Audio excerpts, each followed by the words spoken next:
Good afternoon and welcome to this livecast on the subject matter cocoa, organized by Solidariteit, Pakhuis Zwijger and Circle. Circle is a platform for acceleration of circular economy. So circular economy, Circle. We are here at the Circle. And today we are broadcasting from the brand new studio of Circle in Amsterdam. And about the language, as you can clearly hear, English is not my first language. As a matter of fact, as someone who is born in Iran, spent the first 18 years over there, and now living in Holland for more than 3 decades, I have no idea what my first or second language is, but as long as you can hear me-ish, so I'm okay, hopefully, inshallah, for the next hour. So English is the language. But enough about me, because it's about you. So while you are watching is good, but participating is much better. So if you wish to participate, to ask a question, the best way to do that is to go to the Circle, circle.nl, and then you have to, by the way, you have to use Chrome, Google Chrome. So go to Circle using Chrome, and then you see a box, right upper side, you see a box, chat. You can ask a question, and please be so kind to address your question to one of the speakers. So for me, that will be easier to pass the question. For example, you can say, I have a question for Isufu, or I have a question for Anthony. So having said that, let me please tell you what we are going to do and how we are going to do it.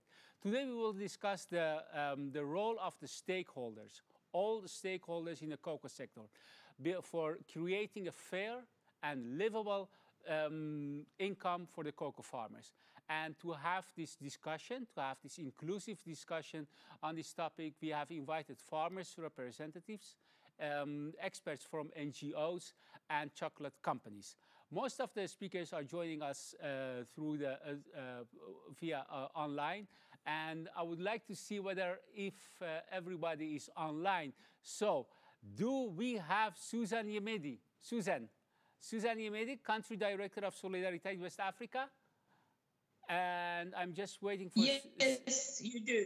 Hi, Susan, hi. Nice to have you here. And I will introduce you later, of course, properly, but just now, just to check, yeah. So now I see Susan, I see Katie Peters. She's the Director of Sustainable Program Cocoa Life at Mendeles. Katie, are you hearing me well? I'm hearing you well, and I hope you can hear me. Yes, great. And now I'm just missing Isufu and Kwame. Now I see Isufu Asaka, cocoa farmer and founder Farmers Association, Sefi Bekwai. Yes. Hi, how are you? I'm here. Okay, you hear me? Now you freeze like this. Okay. I hope you know. Yes, now you are good. Now you are good. And how about Kwame? Kwame Osei. Kwame Osei, Country Representative, Rainforest Alliance, Ghana and Nigeria. I'm just waiting for Kwame to see his beautiful face. Believe it or not, we tried everything about an hour ago, and everything went quite well. But who knows, we can see Kwame in about 20 minutes. Until that time, I'm going to introduce my guest, the only guest here in the studio, and that's Anthony Fontaine. Fontaine? Yes, Anthony Fontaine, yeah. You are with a Voice Network, and in the next 20 minutes, I will start off with a couple of questions for you, and then you will give us a presentation, and after that maybe there is room for questions. And as I said, if you have any questions, please go to circle.nl and you can send your questions to me. But let's talk about why you are here. You are the managing director of Voice Network, and yesterday was quite a big day for you. Yes. So please tell me about what you have done in Brussels, about the launch of your barometer for the policymakers. Why in Brussels, and what did you do? So we wanted to go to Brussels, but much like everybody is dialing in right now through the internet, that is how we had to do it yesterday as well. Yeah. But yesterday we released our Cocoa Barometer, which is a big report that we release every 2 years. And in that report, we look at everything that is about sustainability in the cocoa sector. And so we released the report yesterday. It's been available for 24 hours now. And we did that together with the Vice President of the European Parliament, with the Deputy Director of one of the ministries within the European Commission, and several others as well. We had several cocoa farmers as part of the conversation. And the reason we did that in Brussels is we really think that after almost 20 years of a lot of voluntary efforts to make cocoa sustainable, it really is high time to see that this becomes mandatory. So we need laws, we need legislation, and the EU is the place where we think that that is most likely to happen and where it needs to happen. Yeah. By the way, maybe it's a kind of personal question, because you have been involved in this subject matter for how many years? 14 years now. 14 years. And, I wonder, how do you keep up your spirit, your motivation to go on? Sometimes it's hard, because if I'm honest and I look at this report that we've just written, I'm saying, so what's wrong? Children are still working, trees are still being cut down, farmers are still poor, and these are exactly the same problems as 14 years ago. Yeah. But there's a lot of things that have changed in the last 14 years, and so things are getting better and better. And that is hopeful. At the same time, they need to get better for the farmers, and they're not getting better for the farmers a lot yet. And so that's really what we need to work on. What was the, as I said, just one more question, and then we will get your presentation, and after that, maybe some questions. And what was the biggest gain for you, maybe last year, 2019? So in the last 2 years, I think one of the most surprising things and one of the most important things as well has been to see that, I mean, we've been saying this thing about that we need legislation for quite a while now. I mean, I work for an NGO. We're always asking for laws, right? Interestingly enough, in the last 2 years, that the voices that have joined us to ask for laws are the voices of the largest chocolate companies in the world. And so around about this time last year, we wrote a big paper to the European Commission saying, give us a law for chocolate. And that paper was not just we as NGOs, but was with some of the biggest chocolate companies in the world are now saying, we need laws. And I think that's a major step forward. And that could be a game changer. Yeah, as a matter of fact, thank God we have, later on, we have Katie among us. Yes. She's representing one of the biggest, let's say, snack producers in the world. Yes. They have an annual revenue of $25 billion. I have no idea what it is, but it's a big number. It's more than I have in It's my more budget. than, yeah, working more than 80,000 people for them. Yep. So that's a great gain. On that note, I'm going to ask you to start your presentation. Yes. For about 10 minutes, and you will show us some slides, some pictures as well. And after that, if there are questions, I will see it on my tablet here. Otherwise, of course, I have more questions for you. So, all good. So I'm going to try to keep this short and easy for everybody. And so to do that, I've taken a picture of a cocoa tree because I think that this kind of shows a good illustration of what we're dealing with. And for the last 20 years or so, the cocoa sector has been starting to work more and more on what we call sustainability. But that's a very big term.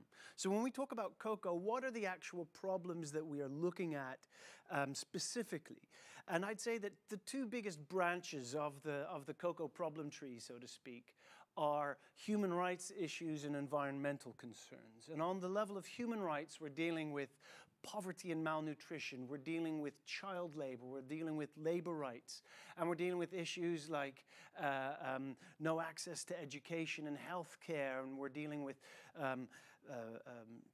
smallholders and tenants that don't have the rights that they need in order to be able to live their life properly. Now, we could go into depth on child labor, we can go into depth on all these things, but we don't have time for that. But I think it's enough to say that in West Africa, which is where 2/3 of the world's cocoa comes from, child labor is huge. There's like 1.5 million children working as laborers on cocoa farms. And when you're doing child labor, you're not just doing work after school. I grew up on a farm. I helped out after school there as well. I mean, we're not talking about that. When you're talking about child labor, it's the kind of work that gets in the way of your development. It's very often dangerous work, and it's very often that leads to all kinds of healthcare problems. So on the one hand, one big branch is these human rights, labor rights aspects. And I think the second biggest branch, the other second big branch, is the environmental concerns.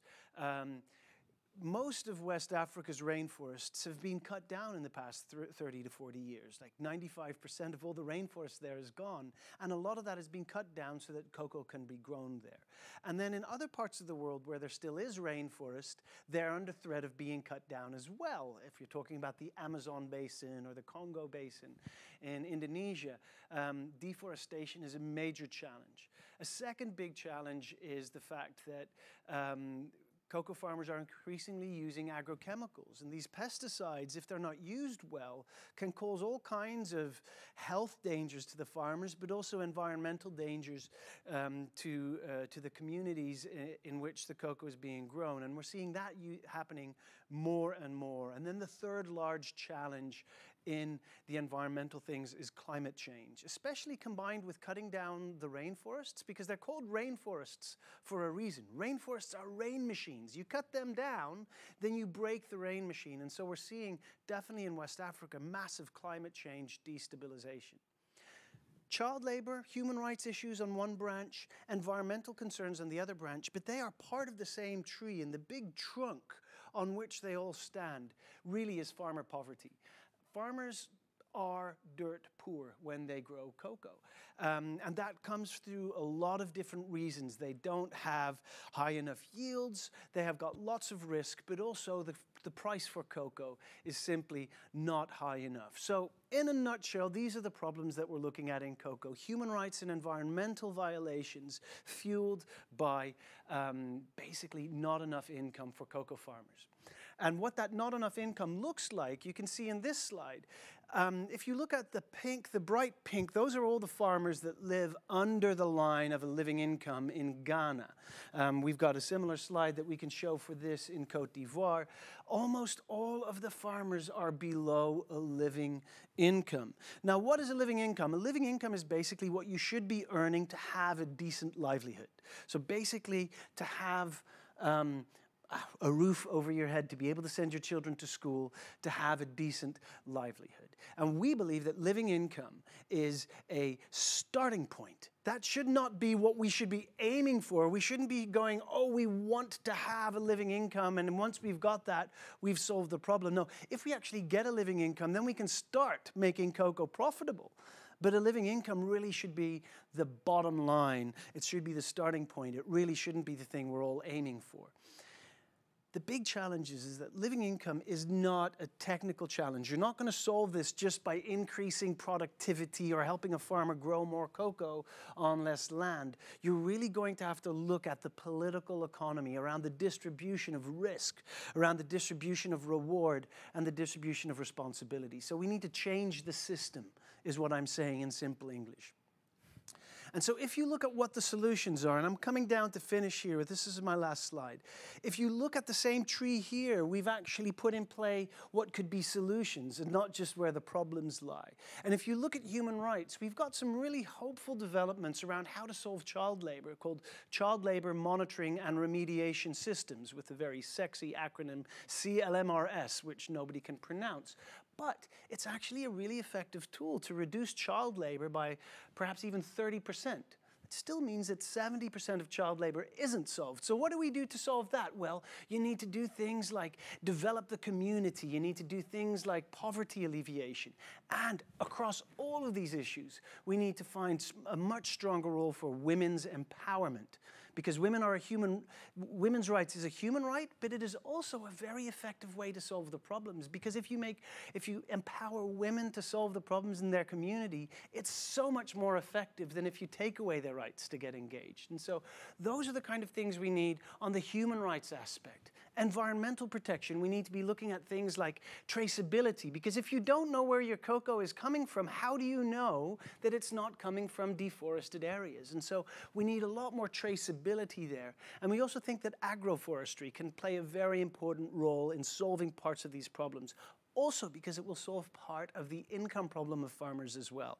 Not that they should cut down rainforest and start an agroforestry project, but in the places where it's already been cut, you should be able to do that.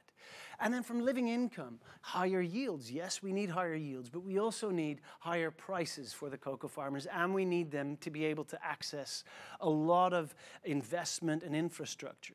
Now, most of the stuff I'm talking about here is long-term stuff, and that is fueled in the roots of the tree, and that's what you see in this picture. There's really 4 major system changes that we need to see as well. And the first system change, we need to step away from voluntary initiatives, and they need to become mandatory. We need laws and rules for everybody and every company to need to go by. And the second major thing that we need to see happen is these approaches can't just be solved at a farm level. If you think you can solve all of this with the farmer, then you think all the problems are with the farmer. And that's just not fair and not true, and it's unproductive. We need to start looking at this at a landscape level. And then the third thing that we need is we need to make sure farmers are involved in the solutions. They're involved in seeing the problem, acknowledging the problems, and so they need to be involved much more bottom up. And lastly, all of this is only possible through much more transparency and accountability. Now, all of this is long-term, big-picture system change thinking, right? And I think that that is where we need to go. But at the same time, we can't wait a whole generation until we've got all these things in place, right? Farmers are poor now. Children are working now. Trees are being cut down now. And so there's also urgent actions that we need to do in the short term. And where it comes to environmental protection, full traceability is probably the first thing that everybody, all the companies should do and could do almost immediately. So I think that that's the one thing that we can do directly, immediately. On child labor, the thing we can do directly and immediately is roll out these child labor monitoring and remediation systems. And every company should be able to roll them out and should be able to also show, if you're monitoring properly, you need to be able to tell how effective they are as well. And then the third thing that we can do immediately that will help farmers, and it's really not rocket science, but if you care about the farmer being poor, part of the solution is give him or her more money. Higher prices for cocoa farmers. It really isn't rocket science, but it's an immediate solution that we need to engage in today rather than tomorrow. And I'd like to round off there so that we've got some time for questions. Yes, yes. By the way, great presentation. I really, love the pictures, the images, very vivid, and the way you talk. I like it. I like it very much. And by the way, what's this landscape approach? Mm-hmm. You just mentioned that landscape. I thought, what's that? What's landscape? And do you have any examples of, this landscape? So one of the ways that we've been trying to solve this problem in cocoa since I've gotten involved 14 years ago is by, for example, calling on certification. And the way certification works is a farmer can apply for the certificate, usually with his cooperative, and then they go and they look at what is the size of the farm, what is allowed to happen on the farm, what isn't allowed to happen on the farm, etc. And so you've got all these requirements that a farm needs to do on his own plot. Mm-hmm. But the trees have already been cut then. Right? And so what do you do to make sure that there's still forest around? Then you need to look beyond just the cocoa farm. If you look at just the individual cocoa farmer, he doesn't have his kids working because he wants to. His kids often work on his farm because he doesn't really have another choice. So if you want to find a solution for getting a child out of child labor on that farm, then you're going to have to look at that community. So is there a school in the village? Does it actually give proper education? Even at that level, the landscape can be as small as the local village. It can be as big as a whole province or a whole country. But you need to look at it in a bigger perspective than just the farm. Yeah. By the way, on my tablet, I see there is a question. Mm-hmm. And as I mentioned earlier, if you have any questions, go to circle.nl and right side up, you see a box where you can ask a question. So there's a question. Is Moe Fair chain coffee a good example for the cocoa industry? Moe Fair Chain. Yes. I don't know this, so please. I know Moe a bit. I actually think probably the question was from somebody from Moe. That would be quite interesting. I mean, I'm not a coffee expert. I'm a cocoa expert. But what I've understood from Moe Coffee is they put a lot of the money that you pay here for the coffee goes to Ethiopia where the coffee is grown. I think that's a good thing. Sounds like your plan. I think that's a good thing. Now, coffee has a more simple process in getting from the farmer to the consumer than chocolate does, because we don't eat the cocoa bean. That's not the full product. You know, you need to do a lot more things with it than with coffee. But I think that any process that looks at giving the farmer a bigger piece of the share is definitely a part of the solution. Yeah. By the way, for people who are interested in coffee issue, so January 14th, we will have the same situation like this, maybe a little, maybe for 1.5 hours to launch the coffee barometer. So January the 14th. And so let me see whether there are more questions. I'm just waiting for questions. And always just another question. You know, this one more question, you know, this bottom-up approach, you know, you know, I know everybody loves bottom-up approach. Yes. Everybody is in favor of it. But why are you saying that again and again?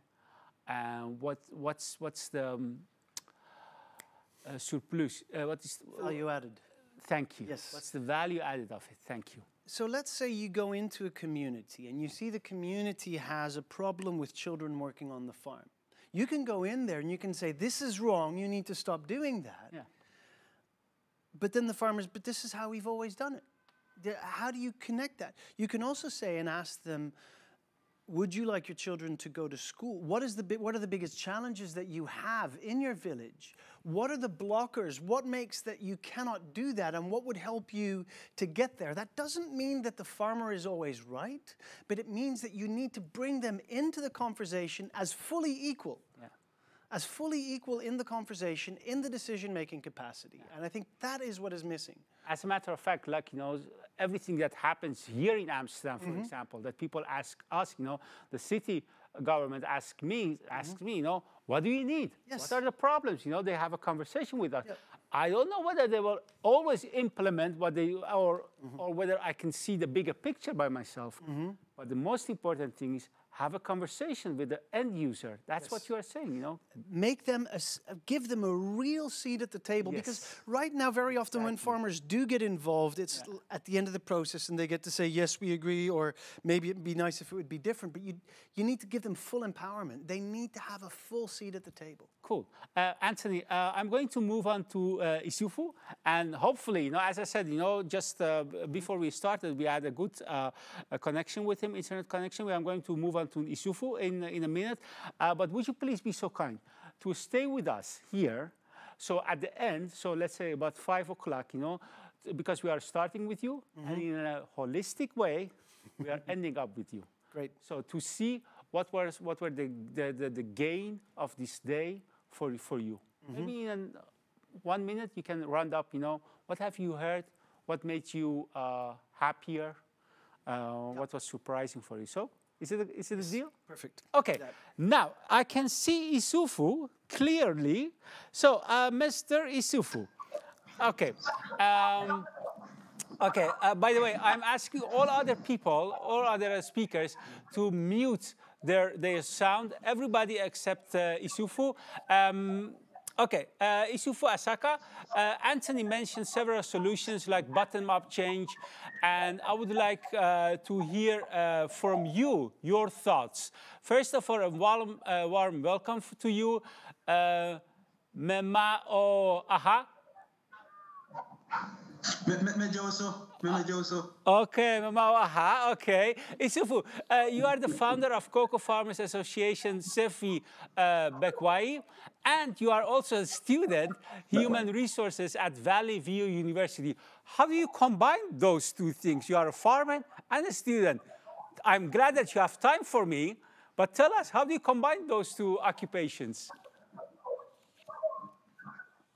Okay, thank you very much for the opportunity. After completing school in the year 2013, I saw to it that it is very lucrative to locate myself in the cocoa sector. So I started farming, and then I saw to it that I have to also extend my education level. I have to go beyond where I am. So it has not been easy blending the education and then the cocoa farming, but it's managing. Okay, but so you are still farming, am I right? Yes, I'm still farming. Okay, so Isufu, I don't know whether you could get what the presentation of Anthony. Could you hear it all? Yeah.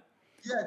Okay. I did. What was the nicest, or what was the most, what triggered you the most, what you liked the most about his presentation? Could you please just name it? Yes, I'm very happy to hear him. The presentation was excellent. And then that is what we, the farmers, we are seeking for. We could see that there are some lapses in the cocoa industry for we, the farmers, particularly in terms of decision making. We see that we, the farmers, are not involved when decisions are taken for we, the farmers. So it is our big challenge that how can we, the farmers, be involved when decisions are to be taken for we, the farmers? Why can you take a decision for farmer neglecting the contribution of the farmer? Oh. So it is a big headache for us. So I think if that issues can be addressed as you have been mentioned, I think it will help with the farmers to also play much role in the cocoa industry.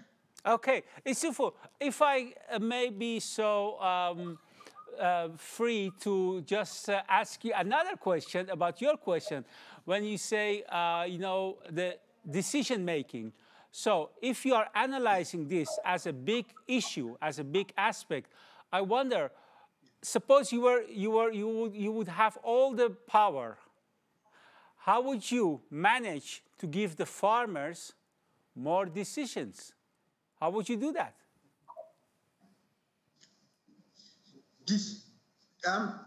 We are cooperative. As we speak, we are about 2,526 cocoa farmers that have come together to form the association. And then decision making in terms of how cocoa will be sustainable. So we, the farmers, will make sure that cocoa is sustainable when decisions are favorable to us. As we speak in Ghana, we have a regulator, that's Cocoa Board, who takes decision on behalf of the farmers. Sometimes farmers are not consulted. Just that you be there, Cocoa Board will tell you, do this, do this, do this, without the consent of the farmer. Just yesterday in Ghana, the president of Ghana went and launched cocoa pension scheme program for farmers. And as we speak, if you come down there to the cocoa farmers, if you take an average of 1,000 farmers and ask them what is all about the cocoa pension scheme, they cannot explain. They can't tell you anything because they were not involved. I'm a founder of Sabekwa Cocoa Farmers Association, having 2,500 farmers. But the cocoa pension scheme that was launched yesterday by the President of the Republic, His Excellency Nana Addo, we don't know the modalities, how it is going to be operated. So that's why I'm saying that we, the farmers, are neglected in the decision making when it concerns about cocoa.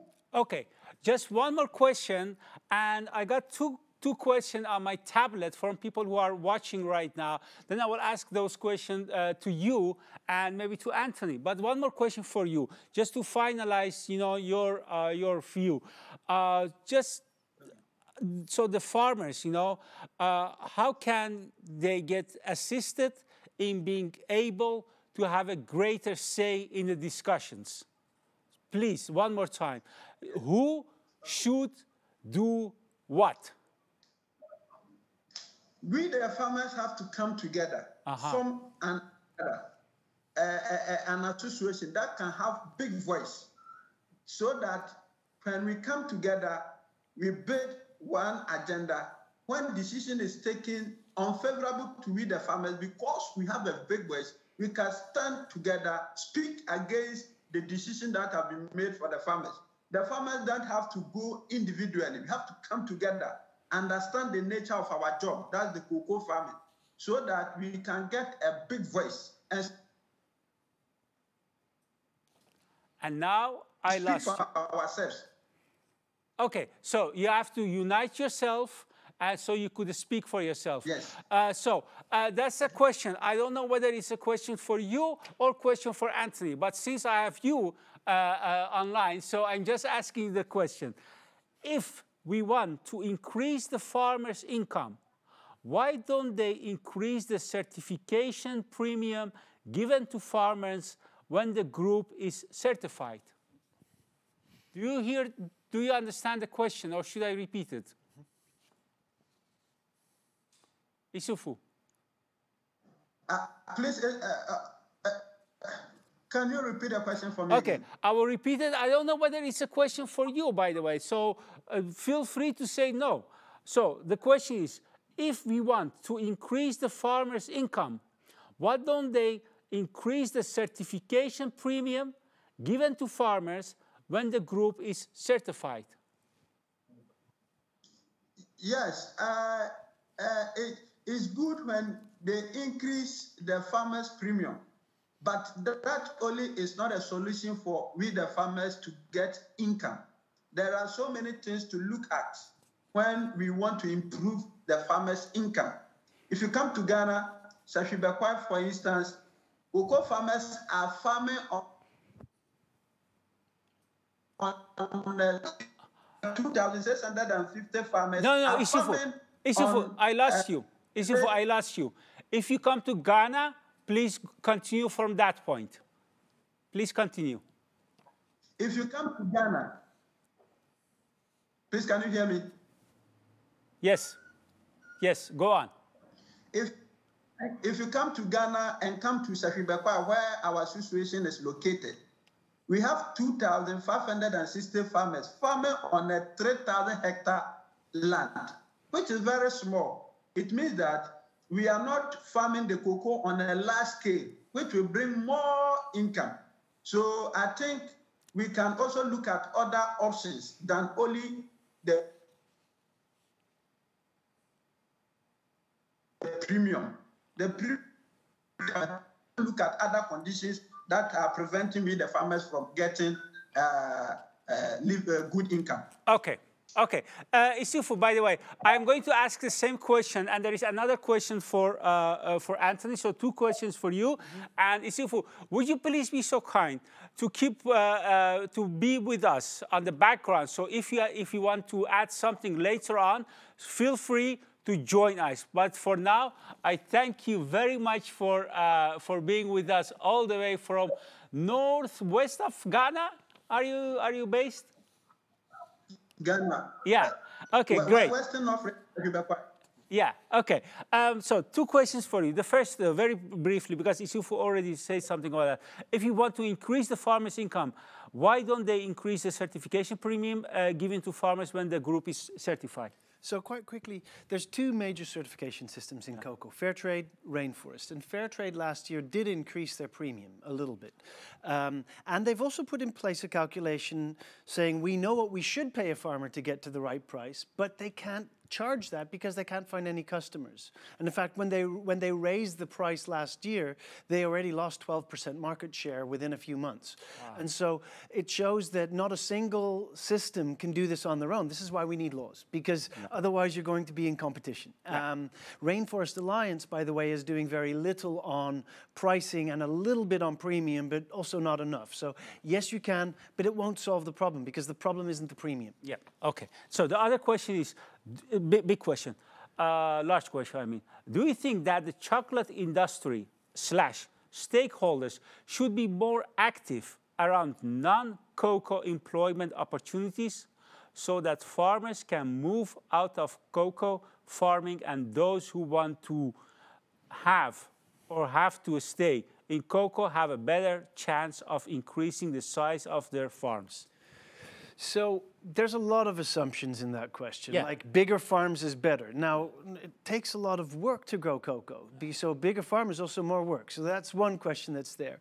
The second question is, do we need to lose a lot of farmers? Maybe. If that is the case, though, the big chocolate companies have been earning hundreds of billions of dollars for 40 years off the back of very poor farmers. And now that they are being challenged that the farmers are poor, their answer is, yes, but most of these people shouldn't be growing cocoa anyway. That's not taking responsibility. So if companies are saying we need to have less farmers, then yes, they are very much responsible because they've been earning a lot of money off them for a long time. Okay, okay. So for the next half an hour, let's say 25 minutes, I will have a panel discussion with, especially with 3 people. But as I said, Isufu, feel free to join us later on. So let's say we have Susan Yemidi. She's the country director Solidaridad in West Africa. Katie Peters, director sustainability program Cocoa Life at Mendelez, and Kwame Osei, he's the country representative of Rainforest Alliance, Ghana and Nigeria. And so I see 3 beautiful people over there. So we can start off with Katie. Katie Peters. So Mondelez is one of the world's largest snack companies, and Oreo, Toblerone, or Milka. And as I said earlier, you have an annual revenue of $25 billion and 80,000. So that's 80,000 employees working for you. So you are a big player. So I'm so glad that you are here, and especially because since 2012, you have launched the sustainability program called Cocoa Life. And so what goals does Mondelez have with this sustainability program? What are the aims? What are the goals? Thanks for that great introduction, and thanks for having me. Yes, we are the big company, and I always almost feel, I don't know what to think about how we're always portrayed as evil industry. And I would say that the good news is that part of that revenue is actually going to the right places. And the good news, I think, with Mondelez is that we know for a long time that we have an important role to play in the cocoa value chain. Cocoa is critical for us. And so years ago, we decided to launch the Cocoa Life program, as you said, that was back in 2012, and really get hands-on, create transparency in our supply chain, in the value chain, so that we can see the issues, the challenges, so that we can better understand them, have our people on the ground, help us understand the challenges, so that we can really go tackle the root causes of many of those challenges in a very holistic or interrelated way. Yeah. And so that's the good news. Maybe I'll go on quickly. Go on. To get to your goals. So the main goal, so what is very different with Cocoa Life, I think, is that we're not outsourcing our sustainability. We're really taking it on, and it's part of who we are as a business. And we have there's many things that we do on the ground, but we organize them in 3 key areas for which we have what I would call a lead KPI or a lead goal. So the first bucket has everything to do with cocoa farming as a prosperous business. And our lead goal for that is the living income. Income from day one has been, we've not waited for anybody, and we've not waited for people to tell us that farmers are poor. We know. And so income and increasing net income from farming or from other revenue streams has always been our lead KPI in the program. And by the way, we're seeing good results because we measure our impact. And back to Anthony's slide, we can actually see that in Ghana, which is a slide that he showed on the living income, there's about 21% of the Cocoa Life farmers that are reaching a living income, which is not enough at all, and which is why we're trying to understand the issue of living income even better, and which is why just 2 weeks ago, just before the barometer, we published a paper called No Silver Bullets. That is exactly, we did that together with Wageningen University, which is a tool for us to understand the size and the challenge of living income and how to reach it much better. So it's data and science based, and we hope that it will help everybody to understand the challenge better and design strategies to address the challenge accurately. Katie. So anyway, that's that first bucket. Yeah. But all of that work goes together with community development, which I think Anthony talked about as well, because it's critical that the communities that those farmers live in, who grow our cocoa, the men and women who grow our cocoa, that those communities can step up and take their own development in their hands. Because as Anthony was saying, the infrastructure in the communities is very poor. What do you do with your children if there is no school? So we are investing in making sure that communities, and this is very much bottom up, that communities can drive their own development. So that's the second element. And the way we address combating child labor and women's empowerment falls under that whole key area as well. And by the way, we have a commitment to implement child labor monitoring and remediation systems across the West African countries that we source from across our program. That's the second. The third one has everything to do with conserving and restoring the natural capital with a big focus on forests. Again, we haven't waited because we're doing this already since 2012. We've mapped all of the farms, like understanding really where the cocoa life farms are based, so that we can overlay with the maps of the protected areas and understand what we can do about it. So we're in a really good place there as well. There's a lot of work to do.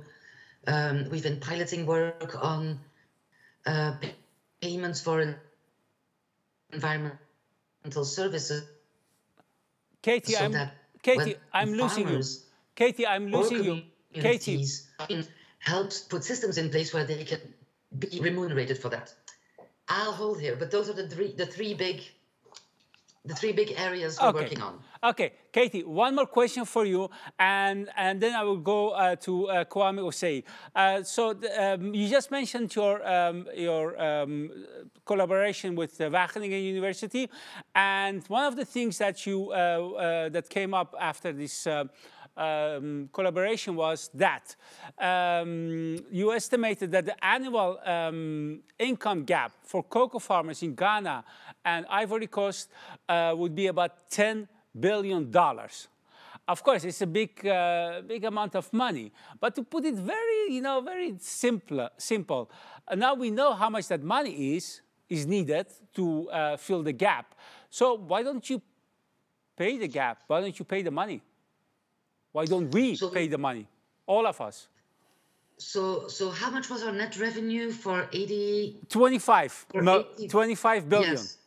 So I think we would need to fire probably a few people from the 80,000 that are producing every day and feeding the economy. So no, I think even Anthony would agree with that. Wait. No. Now you say he would agree with that. No. To see whether he is agreeing with that. Anthony, Should I first give my answer because I haven't put it on the table yet? Okay, you are right. Yes. You are right. Go on. When you're right, you're right. No. And let's be serious about this because this is a serious and we take this super serious. Our CEO has put a stick in the ground that we will fight for this. And that is why we are doing work with Wageningen to understand the size. Anyway, we will need to fill that gap. We, the sector, and way beyond the sector, because the other big finding of the study is that for a big number of farmers do not actually have currently the parameters in place to reach that level just through cocoa tools. So there will need to be diversification. And one of the bigger solutions to fill that gap is to really put the government in the driving seat, work with us, work with other people, with other sectors to stimulate the rural economies so that everybody in the rural communities has the opportunity to step up.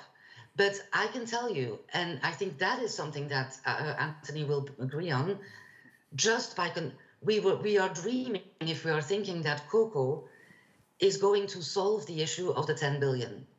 It needs to come from way more holistic solutions that will need to be driven by stimulation and diversification of the rural economies. Okay. Do we need to pay the right price? Okay. Absolutely. Yeah, I get it. I get your point. I'm going to go to Kwame Osei because otherwise, we don't have enough time, Anthony, for that. But as I said, you can finish up in, let's say, 20 minutes. Kwame Osei, country representative of Rainforest Alliance, Ghana and Nigeria. And Rainforest Alliance works on a system change. The producers' costs and investments are covered, and their efforts to make their farms and production more sustainable, and they get rewarded for that. And to help realize this vision, you outline 2 requirements for buyers of the Rainforest Alliance certified commodities. There are 2 requirements: sustainability differential and sustainability investments. So first of all, Kwame, Epoleo, Ekwa Osan? No? Ekwa Osan? No, I just tried to say hello to you. Okay, hi. Hi. Anyways, so would you please tell us what sustainability differential and sustainability investment, what are those issues? Okay, thank you very much for the question. Before I go to the sustainability differential and sustainability investment, maybe I would like to briefly touch on our approach of achieving a living income and enabling a sustainable livelihood and sustainable livelihood in terms of focusing on helping farmers to grow their business and then to become more profitable and resilient. And as a matter of fact, also we try to ensure that we preserve natural forests. So for us, discussing living income, it goes beyond that, but it's also important to also look at the sustainability of the entire aspect. So we have 2 approaches.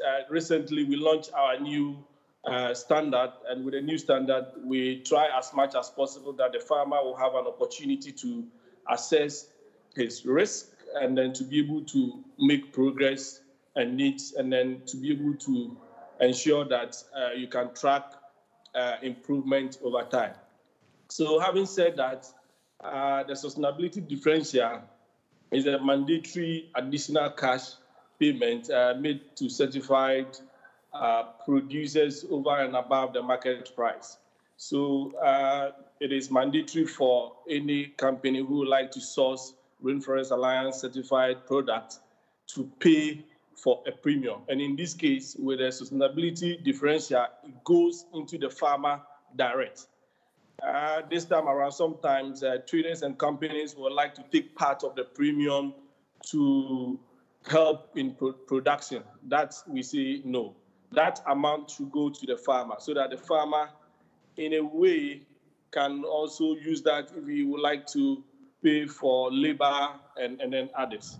With the sustainability investment, then we want to ensure that it is solely mandatory, but it can be in cash and then in-kind investment from buyers who are seeking to buy Rainforest Alliance products. With that, you invest in production. You make sure that you pay for the cost of maintaining internal management system.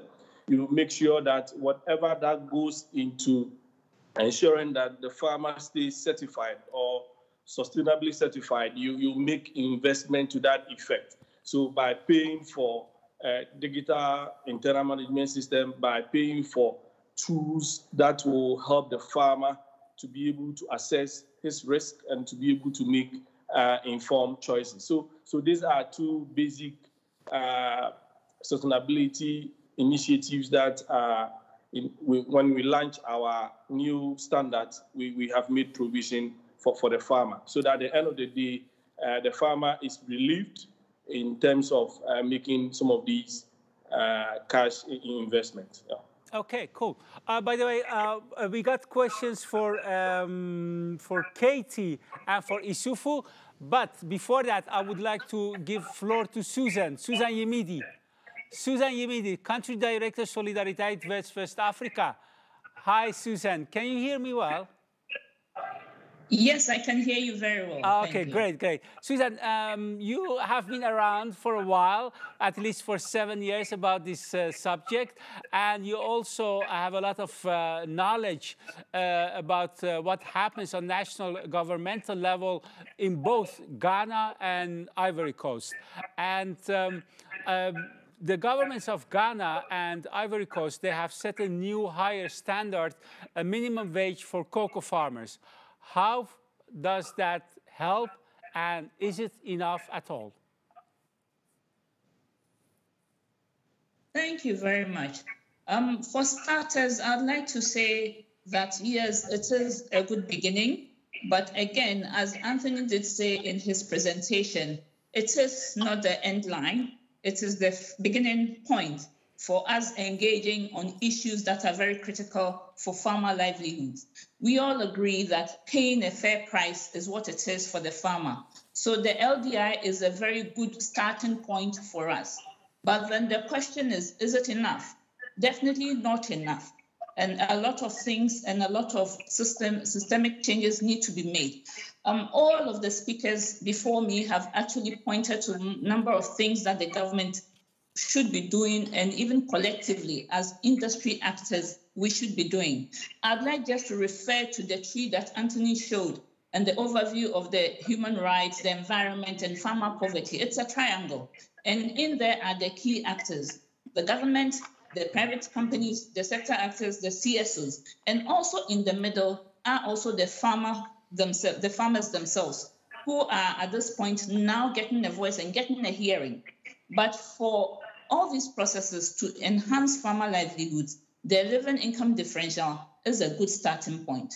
What needs to be done, and I think that Katie also reiterated that, is to look at how best we can build a robust economy at the farmer level, at the rural level also, to support the farmers.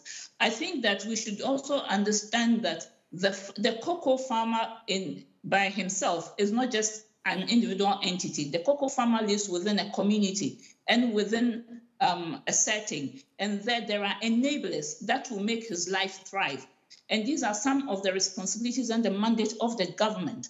So, for instance, providing social infrastructure, health, education, all these are things that would enable the farmer to be able to thrive and to invest and actually minimize some of the challenges that we are having in terms of child labor issues, because, of course, access to education is key, and the lack of it is also contributing to these. But most importantly also, I like the interesting link that Anthony makes with regards to the groupings of the countries at the bottom of the HDI and their linkage to being the leading producers of cocoa.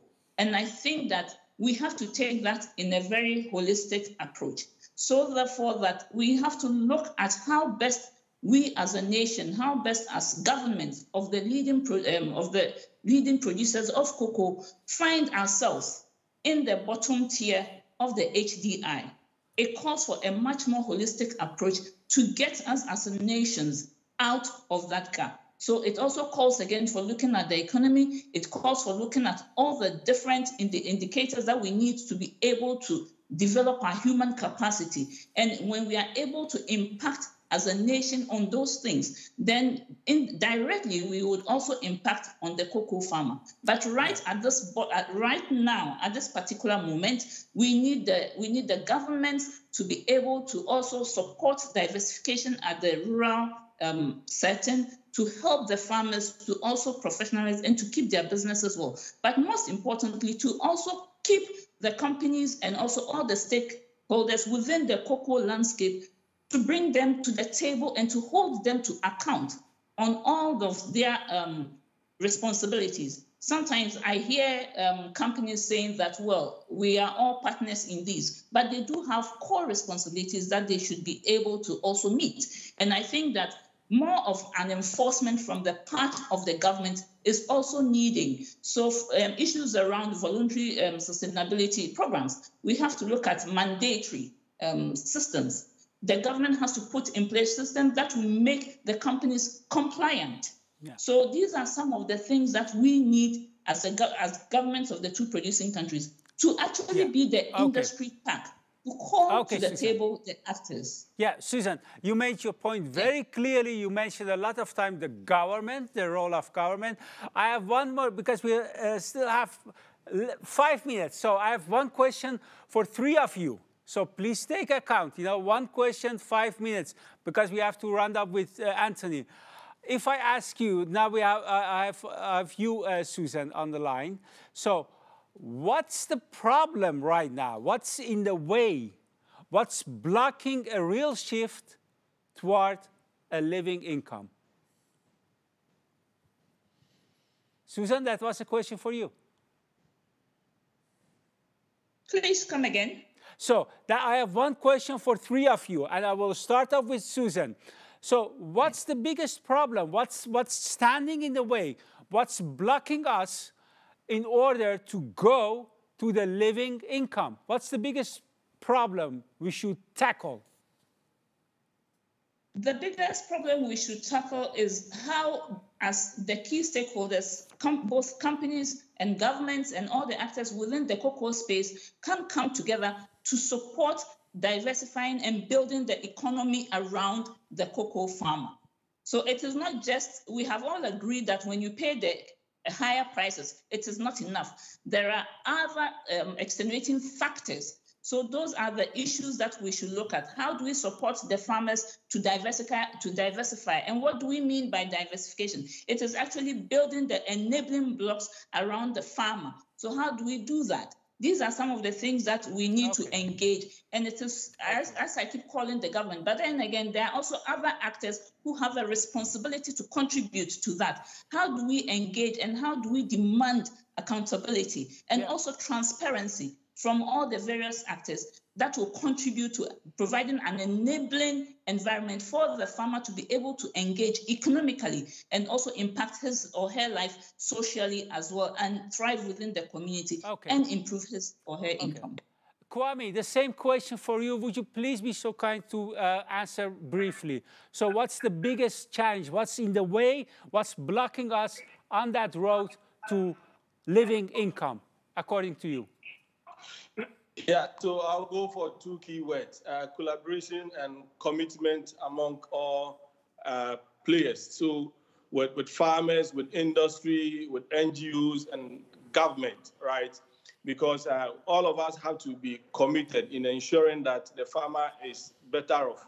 But in as much as all of us are doing that, the farmer should also be made to invest in the business that they are doing so that they can build resilience for themselves now and then tomorrow. I think that is what I would do. And maybe to end it all, I mean, from our part, as standard setters, I think it's voluntary standard, and we work with about 25%, especially even in Ghana. If I want to speak for Ghana, about 25% of the farmers. But how do we upskill this?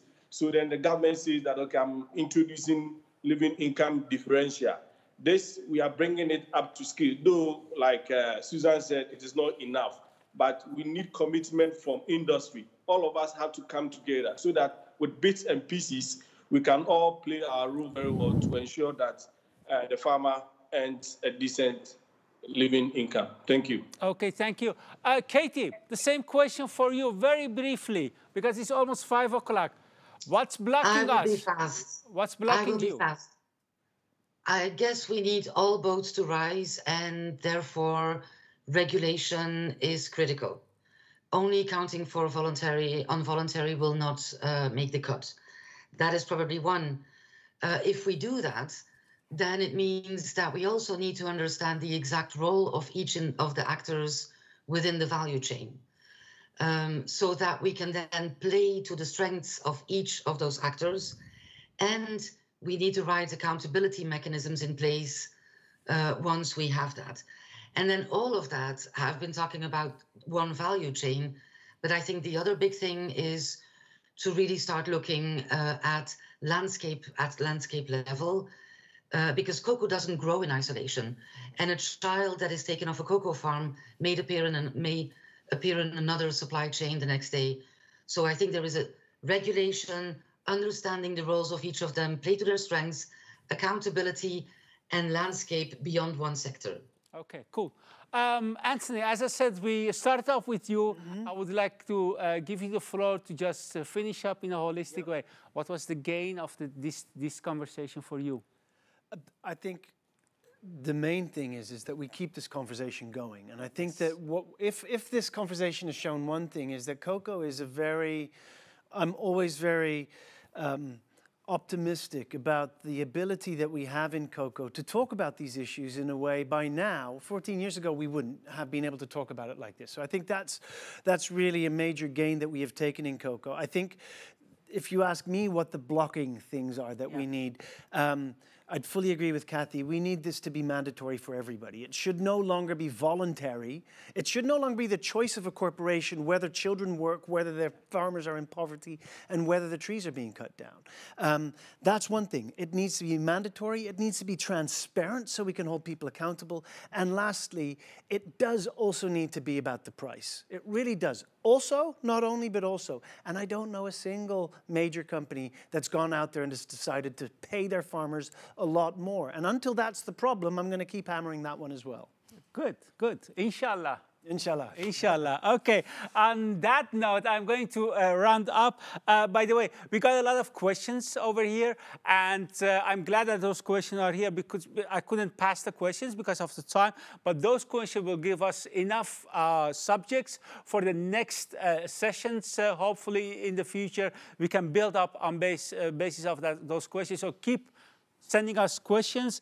Having said that, I would like to thank Katie, Kwame, Susan, Isufu, and of course Anthony. Here, all the speakers, and of course our technicians in Amsterdam behind the scene, and the editors who made this program possible.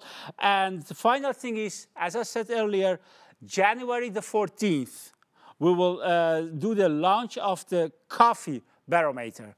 January the 14th. So have a good day, and thank you again for watching. Bye-bye.